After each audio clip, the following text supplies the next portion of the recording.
आपलं म्हणणं आहे का धनंजय मुंडे यांनी आता तरी पाय उतार नाही, पाडला धनंजय पाहिजे? मुंडेंनी तुमच्या फार धनंजय मुंडे फार मोठं बोलतात. त्यांनी एक नैतिक दृष्टिकोनातून राजीनामा द्यायला पाहिजे.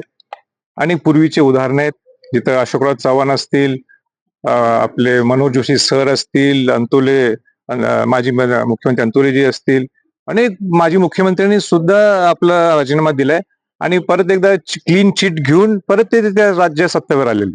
आणि म्हणून एवढं काय लागलं या मंत्रिपदाचं त्यांना गोडवा काय मला अजूनही कळत नाही. एक नैतिक जबाबदारी म्हणून द्यावा राजीनामा आणि सांगावं त्यांनी की माझे काय संबंध आहेत वाल्मिकी कराडाचे.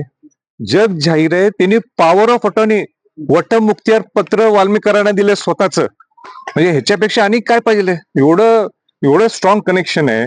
तर एक जी महाराष्ट्रात चर्चा आणि देशात चर्चा ह्या विषयावर चालू आहे, जगात विषय या विषयावर सगळीकडनं चर्चा आहे, तरी तुम्हाला त्या खुर्चीवर बसायचंय.